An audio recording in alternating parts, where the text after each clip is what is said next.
વિદ્યાર્થી મિત્રો, મારી યુટ્યુબ ચેનલમાં તમારું હાર્દિક સ્વાગત છે.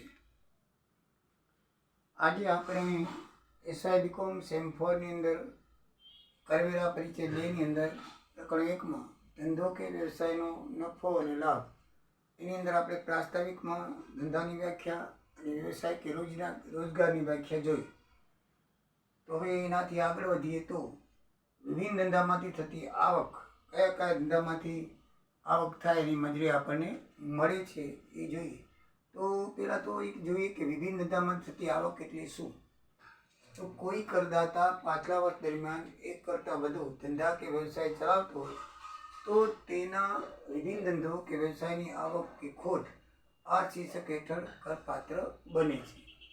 વિભિન્ન ધંધાઓમાંથી એક વ્યક્તિ અલગ અલગ ધંધાઓ કરતો હોય, અલગ અલગ ધંધા કરતા હોય તો એ અલગ અલગ ધંધાની આવક હોય, ખોટ હોય, તો એ આ શીર્ષક હેઠળ આ શીર્ષક એટલે ધંધો કે વ્યવસાયના નફા કે લાભ હેઠળ એ કરપાત્ર બને છે. પણ એની અંદર એવું છે કે ઘણા બધા ધંધા કરતો હોય તો કોઈ ધંધામાં ખોટ જાય, કોઈ ધંધામાં લાભ થાય એવું બને. તો કોઈ ધંધાની ખોટ છે, બીજા ધંધામાં લાભ થયો તો એ લાભમાંથી એને મજરે મળી શકે, એને મજરે મળી શકે.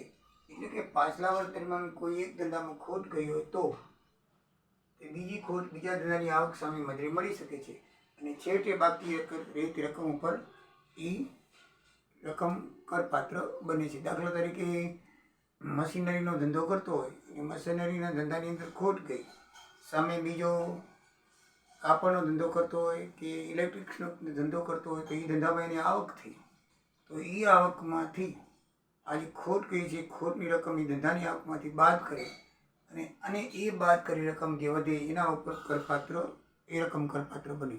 એટલે આપણને એમાં લાભ મળે. કારણ કે આમ જો ત્રણેય ધંધામાં લાભ થયો હોય તો ત્રણેય ધંધાની આવક ઉપર આપણને કર ભરવો પડે. પણ માનો કે કોઈક ધંધામાં ખોટ જાય તો એક રીતે બીજા ધંધાની આવકમાંથી મજૂરી મળી શકે છે. તમે 3-4 જાતના ધંધા કરતા હોય, 2 ધંધામાં ખોટ જાય અને 2 ધંધામાં બહુ નફો થયો તો એ નફાની રકમમાંથી તમે 2 ધંધાની ખોટ બાદ કરીને પછી જો રકમ વધે તો જ તમારે કર ભરવાનું થશે, ને કે કરપાત્ર રકમ થતી નથી. એટલે આમાં એ લાભ છે. ઘણા બધા ધંધા કરીએ તો એકબીજાની ખોટ સરભર કરી શકો, બીજા ધંધાના ખોટ ત્રીજા ધંધાની લાભમાંથી આપણે સરભર કરી શકીએ છીએ. એ આની અંદર લાભ છે. વિભિન્ન ધંધાની આવક હોય, અલગ અલગ ધંધાની આવક હોય તો એ આવક તમે કોઈ ખોટ કરતો ધંધો હોય તો એ ખોટ તમે આવકમાંથી મજરે મેળવી શકો છો, જેથી કરીને તમારે કરવેરો ભરવો ન પણ પડે અથવા ઓછો ભરવો પડે. બરાબર છે. એમાં એક અપવાદ છે, સટ્ટાનો ધંધો છે. સટ્ટો એટલે કે મીન્સ અગાઉથી તમે કેમ ક્રિકેટનો સટ્ટો તમે સાંભળ્યો હશે કે આ ખેલાડી, એટલે એવો સટ્ટો નહીં પણ આ ધંધાનો સટ્ટો કહેવાય. પણ સટ્ટો એટલે શું છે કે અગાઉથી અનુમાન કરવું કે તમને એમ થાય કે ભાઈ આ ખેલાડી છે 1000 રન કરશે, ચલો લગાવો એક રન ઉપર કેટલા રૂપિયા, તો 5 રૂપિયા કે 10 રૂપિયા જે રન ઉપર લગાવ્યા હોય, જો ખરેખર એટલો ખેલાડી રન કરે તો એ સામેવાળો જીતી જાય, અને જો રન ન કરે તો જે કરનાર છે, જે સંચાલક છે એ જીતી જાય. એટલે આની અંદર એવું છે, ધંધાના સટ્ટાની અંદર પણ એવું છે. દાખલા તરીકે તમે પાક વાવો, બરાબર છે, એ પાક માનો કે કપાસનો પાક છે કે રાયડાનો પાક છે કે જીરાનો પાક છે. ખેડૂત શું કરે છે, વેપારીને ઉત્પાદન થયા વગર વેચી નાખે છે. એટલે કે દાખલા તરીકે તમે જીરું 100 મણ થવાનું હોય અને એનો ભાવ અત્યારે માનો કે 1000 રૂપિયા હોય તો વેપારી એમ કે ભાઈ અત્યારના ભાવ મુજબ 1000 રૂપિયા તમે નોંધી નાખો, અને પછી ભવિષ્યમાં પછી 1000થી વધારે થાય કે ઓછો થાય એ 1000 રૂપિયા તો મળે. પણ માનો કે ભવિષ્યમાં એના 2000 રૂપિયા થઈ જાય મણના, તો તમારે 1000 રૂપિયા જ એને દેવો પડે. અને માનો કે 500 રૂપિયા થઈ ગયા તોય તમને 1000 રૂપિયા મળે. એટલે સટ્ટાની અંદર લાભ થઈ શકે, નુકસાન પણ થઈ શકે. એટલે આવો જે સટ્ટો કરે છે, સટ્ટાની અંદર જે લાભની રકમ આવે એ ધંધો છે ને, એ સટ્ટાનો ધંધો છે, આ રેગ્યુલર ધંધાને હેઠળ ગણવામાં આવતો નથી, એ સ્વતંત્ર ધંધો ગણવામાં આવે છે. એટલે એની જે ખોટ હોય એ બીજા ધંધામાંથી વળતર મળતી નથી. મિત્રો યાદ રાખજો, સટ્ટાના ધંધાની આવક છે, તમે બીજા અનેક ધંધા કરતા હો તો એ રકમમાંથી વળતર મળતી નથી. સટ્ટાની આવક સટ્ટાના ધંધાની અંદરથી જ તમને વળતર મળે છે. એટલે તમે સટ્ટાની ખોટ છે એ 8 વર્ષ સુધી લંબાવી શકો. માનો કે પહેલે વર્ષે ખોટ ગઈ, બીજે વર્ષે ખોટ ગઈ, ત્રીજે વર્ષે ખોટ ગઈ, એમ કરીને પછી માનો કે 5મા વર્ષે તમને લાભ થયો તો એ 3 વર્ષની ખોટ જેટલો લાભ થયો હોય તો એ તમે મજરે મળી શકે છે. માનો કે એ મજરે ન મળી શકે, 3 વર્ષની અંદર તમારી માનો કે 3 લાખની ખોટ ગઈ અને 4થે વર્ષે તમને 2 લાખનો ફાયદો થયો તો એ 3 વર્ષની ખોટ તમે 2 લાખ તમને મજરે મળી રહી. હજી એક વખતની ખોટ છે એ પછીના વર્ષે તમે જો ધંધો કરો અને એમાં માનો કે લાભ થાય તો એ બાકીના 1 લાખ છે એ તમે મજરે મેળવી શકો. પણ આમ ક્યાં સુધી મેળવી શકો? 8 વર્ષ સુધી. 8 વર્ષ સુધી તમે રકમ મજરે મળી શકે. એના પછી રકમ મજરે મળતી નથી. એટલે સટ્ટાની રકમ, સટ્ટાનો ધંધો છે ને આ ધંધાની અંદર આવતો નથી, રેગ્યુલર ધંધામાં નથી, તો એને અલગ ગણવામાં આવે છે. એટલે મિત્રો ખાસ ધ્યાન રાખજો કે સટ્ટાનો ધંધો છે એને બીજા રેગ્યુલર ધંધાની આવકમાંથી લાભ મેળવી શકાતો નથી. એટલે કે સટ્ટાના ધંધાની ખોટ બીજા ધંધાની આવકમાંથી મજૂરી મળતી નથી. ફક્ત ને ફક્ત સટ્ટાના ધંધામાંથી જ તમને એ આવક, એ ખોટ તમને મજૂરી મળી શકે. એટલે ધંધાની ખોટ તમે આગળ ખેંચ્યા કરો, પહેલે વર્ષે, બીજે 3 વર્ષે, 8 વર્ષ સુધી તમે ખેંચી શકો છો, વધારે નહીં. એ 8 વર્ષની અંદર જો તમે એ જ ધંધાની અંદર લાભ થાય તો તમે ખોટ મજરે મેળવી શકો છો. મિત્રો બરાબર ધ્યાન રાખજો. એ આ છે અપવાદ. ચોથું છે ધંધા કે વ્યવસાયનો નફો કે લાભ શીર્ષક આવકો, કલમ 28 મુજબ. હવે આ શીર્ષક જે છે ધંધો કે વ્યવસાયનો લાભ અને નફો, એ શીર્ષક હેઠળ કઈ કઈ આવકો હોઈ શકે, કઈ આવકો કરપાત્ર છે? મિત્રો આ 10 પ્રકારની આવકો કરપાત્ર છે. 1. પાછલા વર્ષ દરમિયાન કરદાતા દ્વારા સંચાલિત ધંધાનો લાભ કે નફો. કોઈ પણ કરદાતા છે, ધંધો ચલાવતો હોય કે રોજગાર કરતો હોય કે વ્યવસાય કરતો હોય તો એનામાંથી જે લાભ અને નફો થાય એ રકમ કરપાત્ર બને છે. બીજું, અમુક વ્યક્તિઓને મળેલ કે લેણું થયેલ વળતર. દાખલા તરીકે અમુક વ્યક્તિઓને લેણી થયેલી રકમ કે વળતર મળે. દાખલા તરીકે તમે કોઈ કંપનીના સંચાલકોને તમે રાજીનામું આપી દો તો તમને જે આવક મળે, અથવા તમે કોઈ ભાગીદારી પેઢીમાં અને રાજીનામું આપી દો એના જે લાભ મળે, અથવા તો કોઈક સંબંધિત કોઈ કરાર કે શરતમાં ફેરફાર થવાથી, ધંધાના ફેરફાર થવાથી, અથવા ધંધાનો અંત લાવવાથી તમે ભાગીદારી છૂટી કરો, ધંધો છૂટો કરો, એમાંથી જે લાભ મળે, નફો મળે, એ રકમ છે એ આ શીર્ષક હેઠળ કરપાત્ર છે.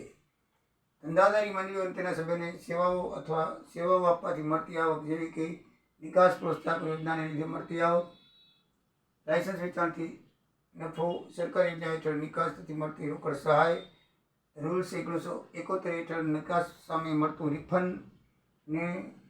રિફંડ ને પાત્ર કસ્ટમ એક્સાઇઝ ડ્યુટીની મળતી રકમ. રિફંડ ને પાત્ર એટલે આપણે ઘણી વખત વધારે કસ્ટમ ડ્યુટી ભરીએ પછી તમને વળતર મળે, એનો હિસાબ થયા પછી તમારે ખરેખર કે આટલી એડવાન્સમાં ભરવાનું હોય છે ટેક્સ અને કસ્ટમ ડ્યુટી. વેપારીઓ એડવાન્સમાં ભરતા હોય, પછી ખરેખર મળતી કપાતી ટેક્સને કસ્ટમ ડ્યુટીમાંથી બાકી રકમ આપણે રિફંડ તરીકે વળતર મળે છે. તો રિફંડ જે છે એ પણ આની આવક, આ શીર્ષક હેઠળ આવકને પાત્ર છે. એવી રીતે તમે ધંધાદારી મંડળ, કોઈ મંડળ ચલાવતા હો, બરાબર છે, એ મંડળના દરેક સભ્યોને પ્રોત્સાહિત કોઈ રકમ મળે, બરાબર છે. એવી રકમો જે છે એ બધી રકમ, દાખલા તરીકે લાયસન્સ વેચાણથી નફો, તમારે લાયસન્સનો ધંધો હોય તો સરકારી યોજના હેઠળ કોઈ નિકાસ સામે મળતી રકમ, બરાબર, કોઈ વસ્તુ નિકાસ કરી તો એની સહાય રૂપે આપણને સરકારી રકમ મળે છે. તો એવી રકમો, અથવા બીજી કોઈ પણ ડીપીબી કે ડીએફઆરસીના વેચાણથી થતો નફો, એટલે ડીપીબી એટલે કે ડ્યુટી એન્ટિલેમેન્ટ પાસબુક, એવી એક પાસબુક આવે છે એના વેચાણથી નફો. બીજું duty free replacement certificate, duty free replacement certificate એટલે ડીએફઆરસીના વેચાણથી થતો નફો, બરાબર છે. એ આપણે આગળ જોશું આ 2 વસ્તુ શું છે. તો એના વેચાણથી થતો નફો. પછી ધંધા વ્યવસાયમાંથી મળતા લાભો કે નફો, તમે ધંધા વ્યવસાય હોય એમાંથી જે નફો કે લાભ મળે એ પણ એની જે આવક છે એ પણ કરપાત્ર ગણાય. પછી ભાગીદારી પેઢીના ભાગીદારને મળેલી કે મળવાપાત્ર વ્યાજ, પગાર, બોનસ, કમિશન, મહેનતાણું વગેરે જે આવક થાય એ પણ આ શીર્ષક હેઠળ કરપાત્ર બને છે. પછી બોનસ સહિત મળેલી રકમ, તમે વીમો ઉતરાવેલો ધંધાનો, કીમેન ઇન્સ્યોરન્સ પોલિસી આવે છે, કેઆઈપી, એની જે રકમ મળે એ રકમની પોલિસી છે, એની આવક છે એ તમે આ શીર્ષક હેઠળ કરપાત્ર બને છે. કોઈ પણ મળેલ રકમ કે ધંધા કે વ્યવસાય સાથે સંમતિ હોય તેવી, દાખલા તરીકે પેટન્ટ, કોપીરાઇટ, ટ્રેડમાર્ક વગેરેની નહીં વેચાયેલી રકમ. ઘણી વખત આપણે સંયુક્ત ધંધો કરતા હોય તો આપણને પાઘડી તરીકે રકમ મળી હોય, ટ્રેડમાર્ક તરીકે રકમ મળી હોય, કોપીરાઇટ તરીકે રકમ મળી હોય, બરાબર, પેટન્ટ રીતે રકમ મળી હોય. એ ભેગા હોય ત્યારે તો એ રકમ એમને એમ ધંધામાં જમા થાય છે. પણ જ્યારે આપણે જુદા થઈએ ત્યારે એમાંથી જે આપણને ભાગ મળે છે તો એ રકમ જે છે એ રકમ આપણે આ શીર્ષક હેઠળ લાભ કરપાત્ર બને છે. નફો કે લાભ શીર્ષક હેઠળ કરપાત્ર કરી શકાય છે. પછી નિયત કાર્યવિધિ અનુસાર જે તારીખે સ્ટોકનું મૂડીનું મિલકતમાં રૂપાંતર કરવામાં આવ્યું તે તારીખે વાજબી બજાર મૂલ્ય. ઘણી વખત વધારે મૂડી થઈ જાય તો એને મિલકતમાં રૂપાંતર કરવામાં આવે છે અને રૂપાંતર તારીખે એ સ્ટોકનું જે મૂલ્ય હોય, બજાર મૂલ્ય, એ બજાર મૂલ્યમાં જો લાભ થતો હોય તો એની જે આવક છે એ આવક આ શીર્ષક હેઠળ કરપાત્ર બને છે. પછી 9મું છે અમુક મૂડી મિલકતો, જમીન, પાઘડી કે નાણાકીય સાધનો સિવાયની નાશ કરવા બદલ મળવાપાત્ર રોકડ કે અન્ય વેચ. અમુક મિલકતો એવી હોય કે ભાઈ એકદમ ખરાબ થઈ ગઈ હોય તો એને આપણે નાશ કરીએ, એટલે કે ભંગારમાં વેચી નાખીએ કે બીજી રીતે કરીએ, એમાંથી જે મળતી આવક છે એ આવક પણ કરપાત્ર ગણાય છે. સટ્ટાકીય ધંધામાં થતી આવક અન્ય ધંધાથી અલગ ગણવામાં આવશે.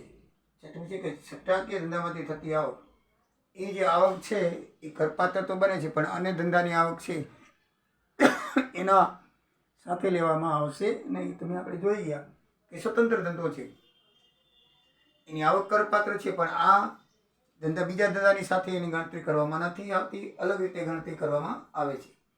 એમાં પણ અપવાદ છે. 10માં પણ અપવાદ, જેમાં આમાં અપવાદ હતો સટ્ટાની રકમ, એમાં આમાં પણ આ 10ની અંદર અપવાદ છે કે તમે મકાન મિલકતની લેવેચ કરતા હો અને ડીલર હો અને તમને જે ભાવની આવક મળે તે આ શીર્ષક હેઠળ ના આવે. કરપાત્ર તો બને પણ અહીંયા આવક છે મકાન મિલકત આવક હેઠળ મજૂરી મળે છે, આ શીર્ષક હેઠળ નહીં. નફો કે લાભ શીર્ષક હેઠળ નહીં, બરાબર, ધંધો કે વ્યવસાયના હેઠળ નહીં. આ આવક મકાન મિલકતના આવક હેઠળ મજૂરી મળે છે, બરાબર છે. પછી શેર લેવેચ કરનાર ડીલર હોય એને જે ડિવિડન્ડની રકમ મળે એ પણ આ શીર્ષક હેઠળ કરપાત્ર ગણાતી નથી. એના માટે અન્ય સાધનોની આવક શીર્ષક હેઠળ મજૂરી મળે છે. અન્ય સાધનોની આવક લખવામાં આવે છે. આ બધા અન્ય સાધનો છે, બાકી 3, 2, 3, 4. લોટરી, દોડ, હરીફાઈમાંથી મળતા ઇનામની આવક, પછી વળતર કે વધારે વળતર પર મળેલ વ્યાજની આવક, આ બધી આવકો છે એ અન્ય સાધનોની આવકના શીર્ષક હેઠળ મજૂરી મળે છે. પણ લાભ, નફો કે લાભ, ધંધો કે વ્યવસાય હેઠળ એ મળતી નથી, કારણ કે એને ધંધો માનવામાં આવતો નથી. આ બધી ધંધો નથી માનવામાં આવતો, એટલે ધંધા કે વ્યવસાયની હેઠળ ન મળે એના માટે અલગ શીર્ષક છે. અન્ય સાધનોની આવક એની અંદર એ મજૂરી મળે છે. તો મિત્રો, આ વિડીયોની અંદર આપણે વિભિન્ન ધંધામાંથી આવક જોઈ, એ આવકમાં અપવાદ સટ્ટાનું જોયું, એવી રીતે ધંધો કે વ્યવસાયનો નફો કે લાભ હેઠળ જે આવકો કરપાત્ર બને છે એ આવકો કરપાત્ર બને છે. તો આ 10 આવકો તમને દર્શાવી કરપાત્ર બને છે.